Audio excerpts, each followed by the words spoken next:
I am in Hatzor. Tel Hatzor is one of the most important in Israel and maybe in all ancient world in this part of Levant. I have been here a few times with the late Professor Amnon Bentor, the legendary archaeologist of Hatzor. כאשר מדובר באתרים ארכיאולוגיים, ישנה חצור ויש כל האתרים האחרים. Hatzor is very important. Not only this is the largest city or mother of all kingdoms, as it's written in the Bible, but also we have a chance of finding archive. And the archive found in this strategic place would change all our view of maybe ancient Bronze Age and even the Israelite period. That's fascinating and one of the most important sites. And today we are going to check what's going on here on the site with the team which is on the ground researching and excavating. Follow me on Kedem and follow me in Hatzor.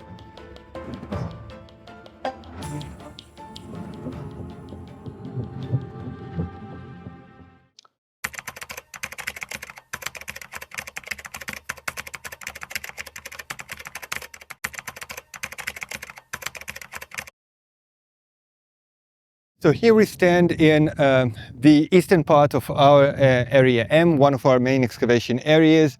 What we see right over here remains both from the Iron Age and from the Bronze Age. The Iron Age remains consists primarily of these pillared structures, these tripartite structures that are traditionally identified as storage houses. And they are dated to the roughly to the late 9th century in our case. Just below them, you can see the remains of two additional structures. The stone structure with the relatively thin wall is dated to the transition from the Iron Age 1, which is the period of the Israelite settlement, to the Iron Age 2, which is the period of the kingdom of Israel. And it is quite interesting to find this structure just outside the casement wall, because during the Iron Age 2A, during the time roughly of King Solomon, the city was primarily confined to its western part. And here we have a structure which is east of the casement wall. It's in an unfortified area. But the most striking element that we have uncovered in this area over here is this mud brick wall, and also another mud brick wall, which is and these walls belong to the late Bronze Age palace that is found just underneath us. It was a massive palace, and all of that area over here belongs to the auxiliary building of the palace, where we have some royal workshops with ivory, bone, basalt, and other raw materials from which the artisans made various works of art and various utensils. So now we stand in our main excavation area, Area M. This is the area where we see the transition between the lower city that was inhabited during the Bronze Age, the Middle and the Late Bronze Age, and where the commoners lived, and the upper city, the place of the elite during the Late Bronze Age, and also the location of the Israelite city of the Iron Age. During the recent seasons, we concentrate primarily on the Iron Age levels and the Late Bronze Age levels. From the Late Bronze Age, we excavate the remains of administrative structures. Primarily, the most prominent building is, of course, the palace, the administrative palace of the king of Hatzor. We have just exposed the entrance to this palace. And from the Iron Age, we excavate both the fortification system of the 10th century BC, roughly the time of King Solomon, characterized by a casemate wall, and also from the 9th century, the Iron Age 2B, where we have a solid wall that encompassed the eastern part of the mound. And we also excavate domestic structures as well as storage houses, those tripartite storage houses of the Iron Age 2B. I'm sorry, we're getting down.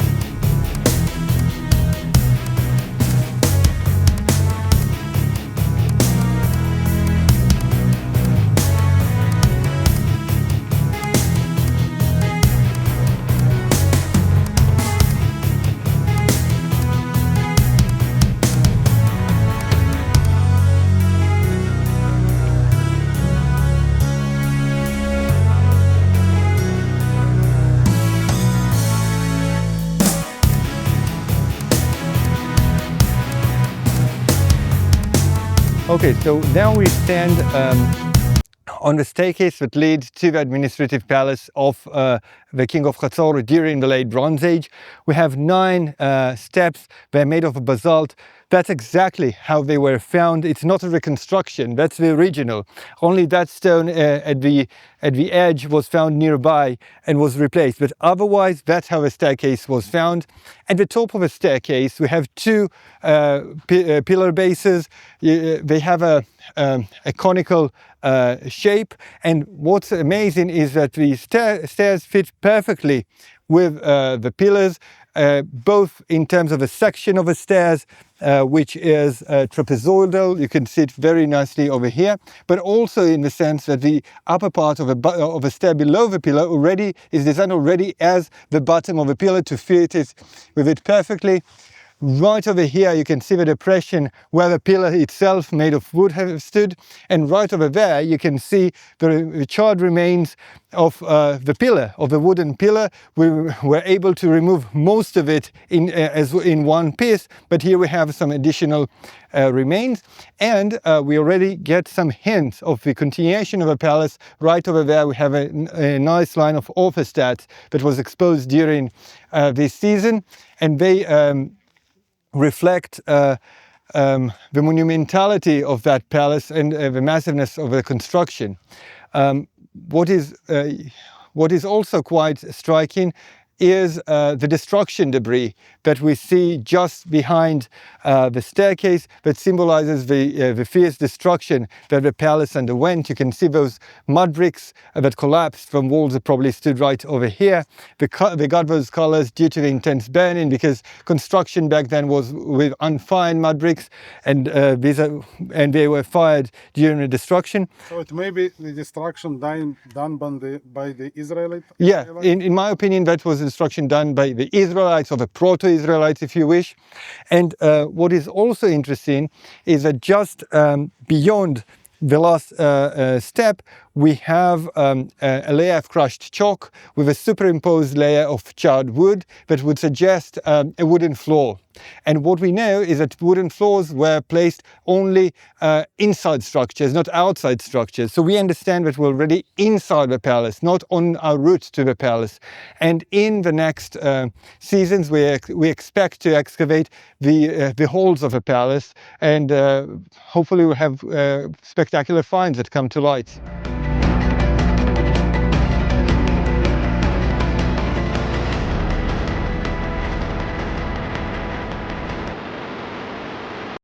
חצור היא האתר מספר 1 בארץ, ואם אתה לא מאמין לי, יש לי 3 שמעידים על כך.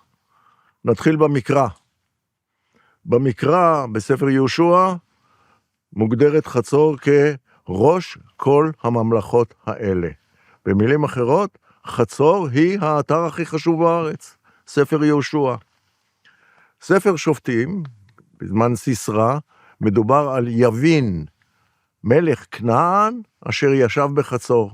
הוא מלך כנען כולה, אולי, אבל הוא גר בחצור. אז זה מה שיש למקרא להגיד, ואני חושב שזה מספיק. אבל אני אוסיף לכך מה שיש למלכי כנען להגיד על חצור, ומה שיש למצרים להגיד על חצור. כי בתקופה מסוימת, אנחנו מדברים פה בתקופת הברונזה המאוחרת, חצור הייתה תחת שלטון מצרי, הייתה חלק מן האימפריה המצרית.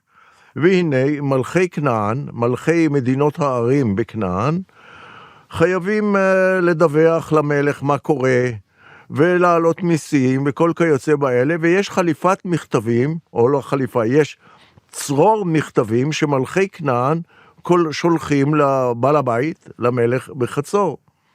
עכשיו, יש לזכור שיש קוד דיפלומטי, איך אתה בתור וסל פונה אל האדון, אל המלך. מותר לך להפנות את הגב, אסור לך להפנות את הגב, מותר לך להתקרב, אסור לך להתקרב. והנה יש בידינו למעלה מ-200 מכתבים שהמלכים שלחו לפרעה שבמצרים. ויש נוסח שבו הם מציגים את עצמם. והמלך אומר, אני זה וזה וכך וככה, מלך חצור אומר, אני פונה אל המלך אדוני, אני מלך חצור. זו הפנייה של מלך חצור. ואילו מלכים אחרים אומרים, אל אדוני המלך, אני מלך העיר X, נגיד מלך העיר גזר, אני מלך העיר גזר, אני עבר תחת רגליך, אני האומלל, אני המסכן, אני זה מה שאתה רוצה, וכן הלאה וכן הלאה וכן הלאה. אני קורא לזה מדד החנופה. ככל שאתה מתחנף יותר, סימן שמעמדך נמוך יותר. והנה מבין למעלה מ-200 מכתבים, מלך חצור הוא זה שאומר, אני זה וזה מלך חצור. אל אדוני המלך, אני זה וזה מלך חצור. מראה שוב את מעמדו. ואילו מלך מצרים שולח לפה מתנות.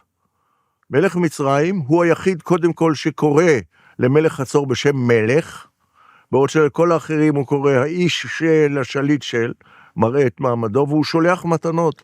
יש בחצור יותר שברי פסלים, תכף נדבר למה שברים, שברי פסלים מצריים, יותר מאשר בכל אתר אחר בארץ ישראל, אפילו יותר מאשר בבית שאן, שהיא הייתה מושבו של חיל מצב מצרי. בין הפסלים האלה יש שניים שהם הפסלים, שוב, שברי הפסלים המונומנטליים, היחידים, הפסלים המצריים, המונומנטליים היחידים, שנמצאו בכל רחבי כנען, כולל חוף לבנון. וזה שבר של איזשהו ספינקס, ושבר של איזשהו כהן גדול במצרים. מראה לך היחס המיוחד שהיה לחצור מצד האדון, מלך מצרים. אחרון חביב זה הארכיאולוגיה. תסתכלו על האתר, ותסתכלו על הממצא שיש באתר הזה. אין דמותו של הממצא הזה בכל אתר אחר בארץ.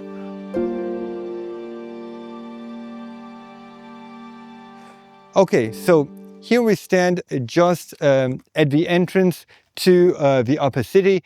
The lower city is right over there. That's where the commoners during Bronze Age lived. And here it's the entrance to the upper city, the place of the elite.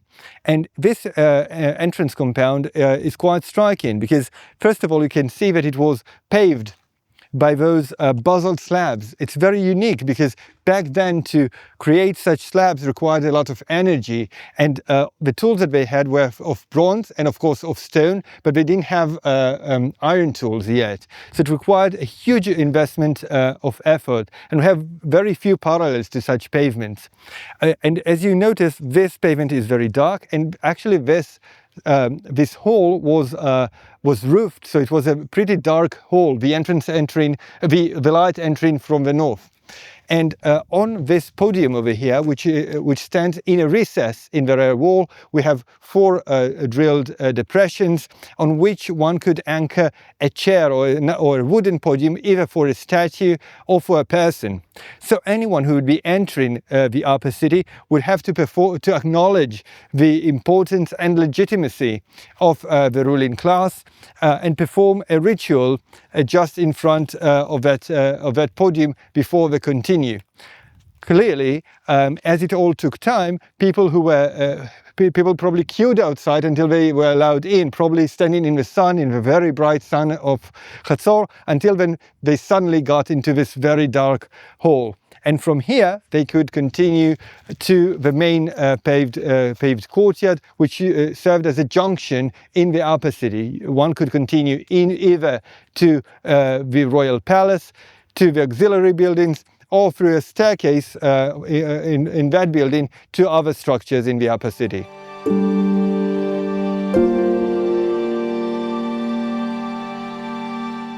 It's a waste of time to come to Chatzor and not to speak about the archive of Chatzor, or about the chance of finding this archive, which may change the course of history. And while visiting the digging site and the excavation ongoing in 2025 in Chatzor, I met with Professor Eric Einikel from Regensburg University in Germany. So very good to meet you in Chatzor. As professors of biblical languages, I understand that the language, the writing, the text is the main thing you are dealing with. And we are all in Israel living in anticipation to review the archive of Chatzor. The Professor Bentor who was till recently, till his death, he was leading the excavations in Hatzor, was going here, just here on this hill, and saying, I know the place, I think this underneath here we will find the archive. And what would you expect in such archive to be discovered here in Hatzor, hopefully in the future? What would we find there? What type of texts? What languages? Yes, well, it is so, up till now, the 18 texts have been found in Akkadian language, and then about the same amount of texts, very short texts, only one word or even less, or a few words in alphabetic script. The cuneiform script in Akkadian are all from the Bronze Age, the greatest part from the Middle Bronze Age, a few, about 6 from the Late Bronze Age, and they are in Akkadian cuneiform script. In the Iron Age, there is no cuneiform script found here, it's only alphabetic, Hebrew, early Hebrew or Aramaic in language. So yes, the cuneiform texts that have been found, Akkadian texts have been found, they cover a great variety of literary genres. There was a portion of a law book, there was a document, a report of a legal decision by the king of Hatzor. There were a few liver models which were used for divination. There has been a mathematical school text with calculations, to learn calculations. So most of the literary genres are represented in 1 or 2 fragments, mostly fragments, not complete text. What's missing is the annals, the historical annals, and mythological text or religious text. Of course, the liver models also point to religion, but mythological texts, which we expect, of course, they have not been found yet. What brings you to think that you will find such text in Hatzor? Well, because of the variety that has been found, but we have to be careful. They have been found all over. In the lower city, only 1 text, but the rest in the upper city. But not in particular place. Some have been found as building material in a wall. Several have been found in a fill, when they filled up the ruins of an older city that was destroyed. And they threw all kind of mud bricks in it, and also some of those tablets were found there. So they have never been found until now in a specific place that points to an archive. And there is something very important with this quest for an archive. In the, like I said, in the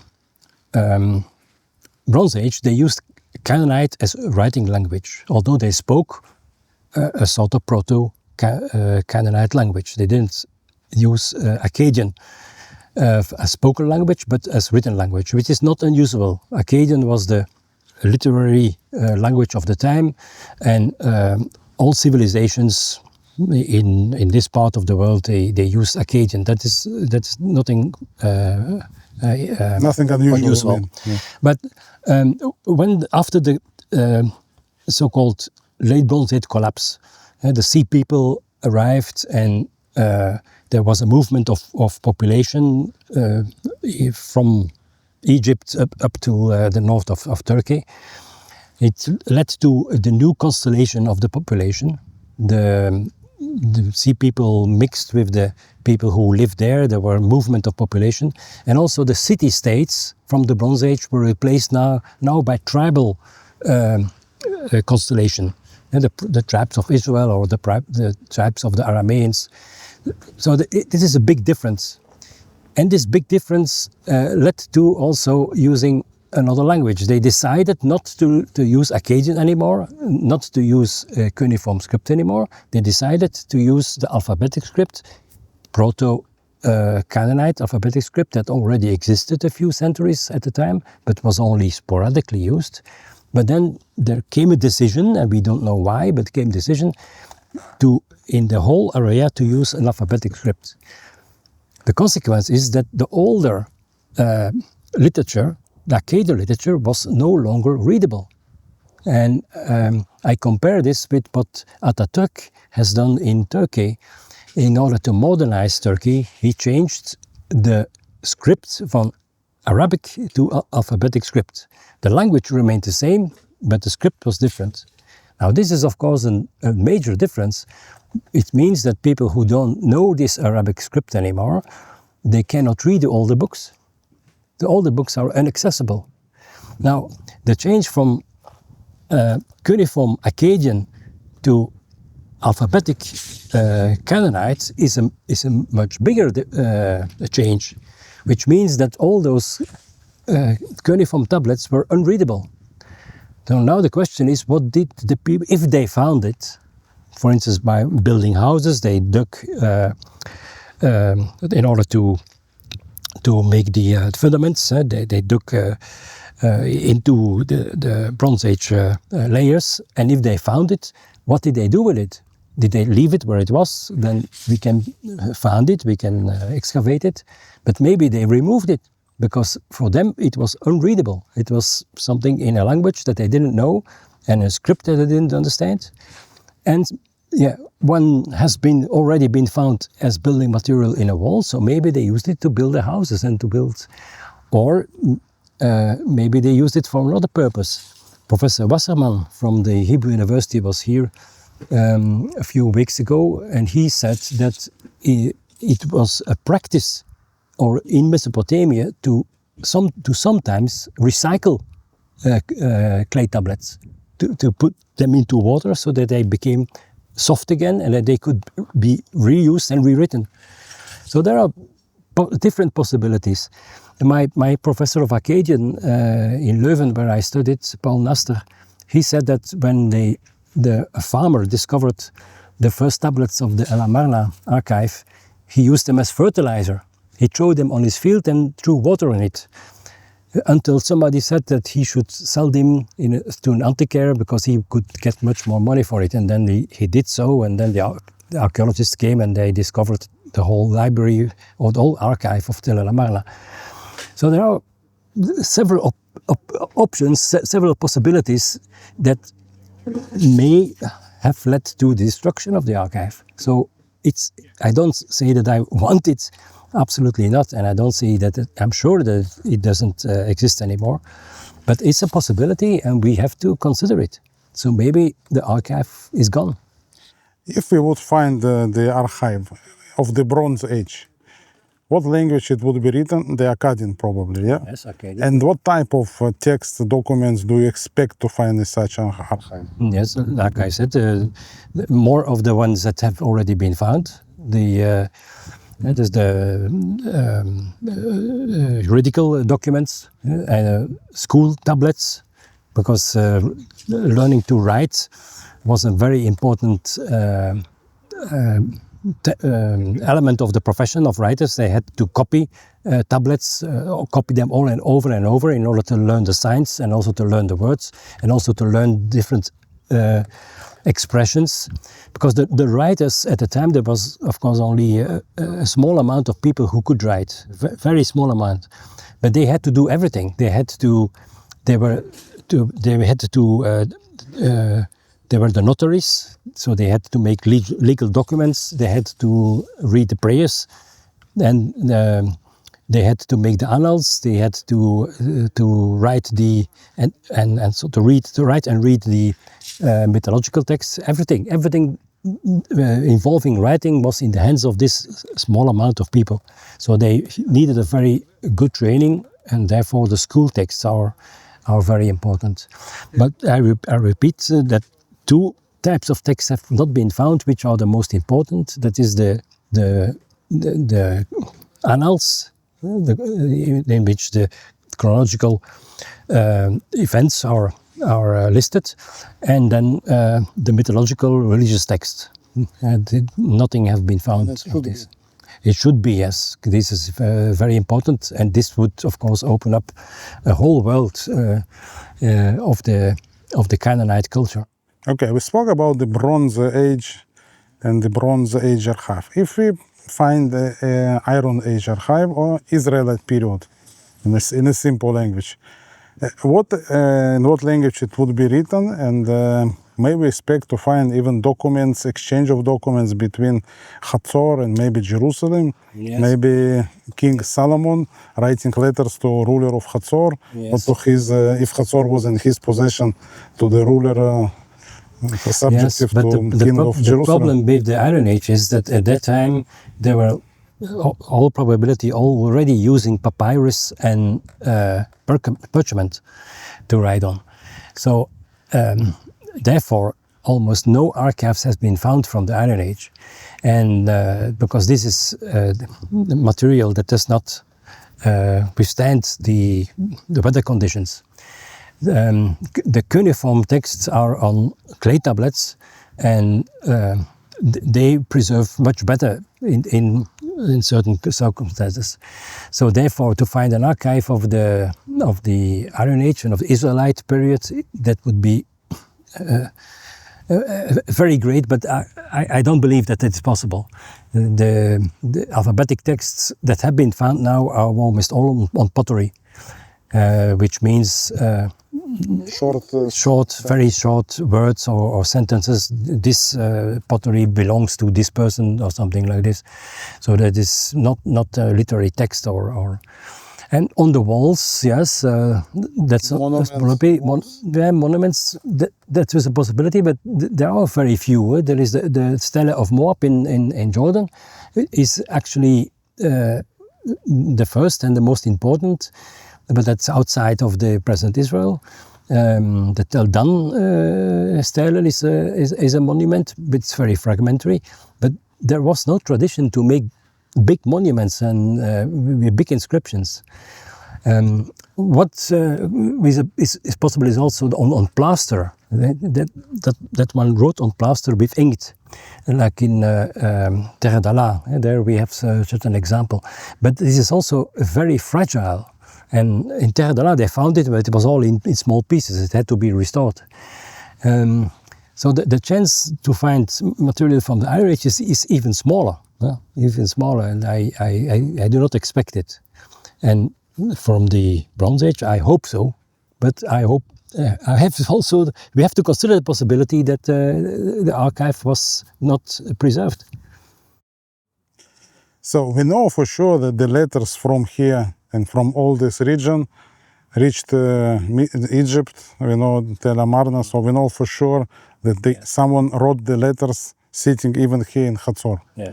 The same way, probably the letter sent from Egypt to Hatzor stored somewhere here in Hatzor. Yes. So we should find the correspondence. We should find the diplomatic correspondence between. If it is preserved, yes. If it is preserved, if they kept it, if the later persons who could not read them anymore found it and they kept it, yes.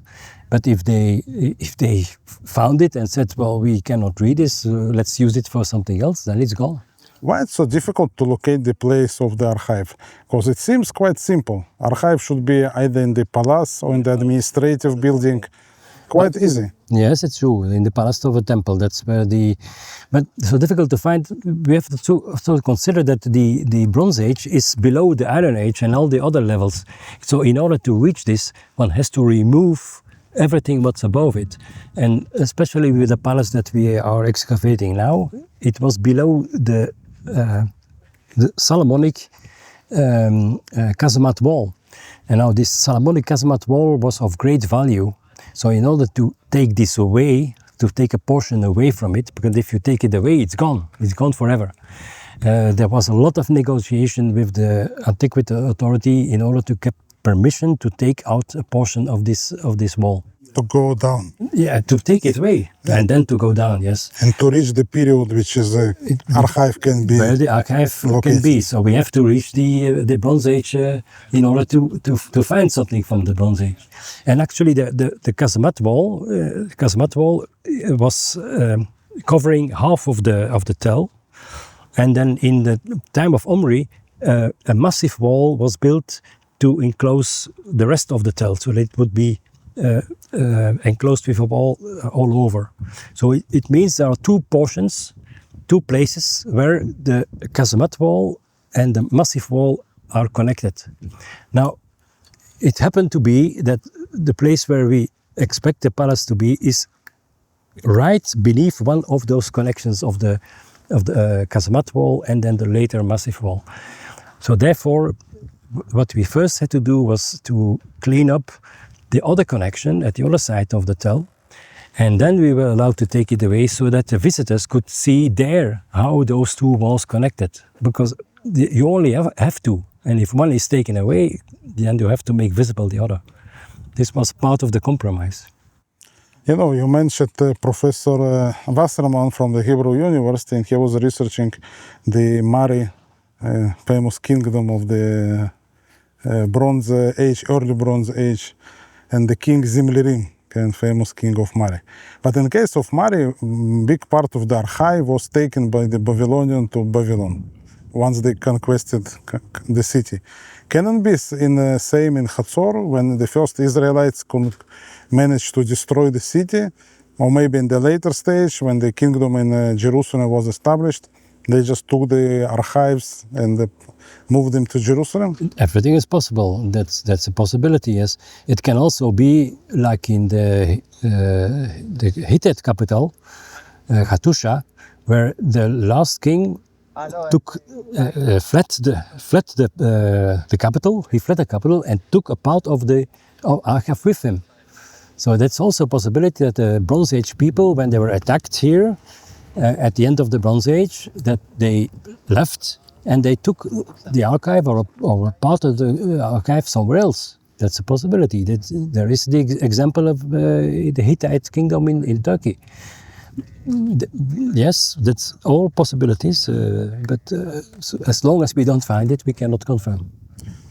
Personally, for you, who is dedicating his life to studying the languages of Bible, languages of this Iron Age, Bronze Age, when you are visiting and taking part in the excavation of Hatzor, what you're taking with you, how it affects you, how it affects your study and your research, what you are taking with you? Yes. Well, it is of course important that we can connect finds from the excavations with the certain vocabulary in the Hebrew Bible that we maybe not understand or maybe misunderstand or not understand fully. So if there is an object that has been found and can be identified with a word that occurs in the Bible, we can better understand what it means because we have the artifact now in our hands. That is definitely an advantage of. And then a second point is of course that the language, the knowledge of the language is of course improving by finding new texts. And also in the different languages that are used. We have already mentioned Akkadian, but there are also some very short Hebrew and also a few Aramaic words that have been found here, and in a new context. So that is also benefiting to enlarge our knowledge of the languages. With the knowledge of the ancient languages which you have, as a professor for this specific subject, if you would have a time machine and you would go back to the Israelite period with even our modern Hebrew knowledge, could we be able, to meet people, to talk to them, to understand them? Yeah, that's a question. Yes, that's a question. The modern Hebrew, of course, is based on biblical Hebrew and the vocabulary. The basic vocabulary is taken from Biblical Hebrew, but extended, of course, with many, many new words. The morphology, so the conjugations are also based on the Biblical Hebrew, but the syntax is Indo-European. It is using Indo-European syntax. You have the subject, and then the verb, and then you have the objects, and this is, of course, not biblical. In Biblical Hebrew, the verb is on the first place, and then comes the rest. Therefore, I think it would be very hard to understand each other. There would be, it would be maybe possible. It's difficult to say, but it would be very difficult. But once I see the text and maybe even the Moabite tale of Meisha, king of Moab, and like anyone in Israel can read it, more or less. I mean, without any special knowledge, at least to read the text and to understand what this text is about is quite easy. Yeah, but that's And it's astonishing, when I take very old text, but I don't know, of course, how I would understand if they would speak, because probably the pronunciation, I don't know. Yes, but that's reading. There's a difference with reading. Akkadian, I read Akkadian, but I cannot speak it. So there is a big difference between the two. But maybe this is an important element, that the modern languages and the ancient languages are also connected in the decipherment. For instance, Egyptian was deciphered because of the stele van Rosetta, of course, played a very important role. But this was more or less the trigger in order to find we have to consider those symbols as partly alphabetical, but also partly ideogrammic and so on and so on. But the basic vocabulary and the basic grammar of ancient Egyptian is still available in Coptic, because Coptic is ancient, based on ancient Egyptian, but written in Greek letters. And Coptic is a language that is still used, not for daily use, but for liturgical use, which means that the decipherers of Egyptian, they knew we have to look into the language from the perspective of Coptic. And the same thing happened with the Old Persian, because Farsi is still spoken today. And it is based on the old it's based on the old Persian language, which means from the moment that they were able to knack the cuneiform system, they knew we have to look for a language which is similar to Farsi that is spoken today, which means basic words like bread and father and mother, and so they must be something similar to what they use today, because this doesn't change much. And also the grammar, the morphology must also be in the same direction. So if you have a language which is still spoken today and based on the old language, you can use this as a road in order to go back to the original. Interesting, then communicating with Egypt, ancient Egypt, they did not use the Egyptian cuneiforms, they used the Akkadian language. So Akkadian language was kind of diplomatic standard language, even when you're writing to the ruler in Egypt. Yes, they didn't use the hieroglyphs. They used the Akkadian language. It's like English today. We are speaking English. For us, it's a second language for both of us, and that's what Akkadian was at that time. That's right. But Akkadian was very much spread. Not only in Mesopotamia, but also in Iran, what's today Iran, and also Turkey, Syria, and then the whole of Canaan. There, Akkadian was the written language. So the Egyptians adapted to this and stepped into the language that they already were using among each other. And not only among each other, they were also using it for their own writing. Chatzor is the example of this. The liver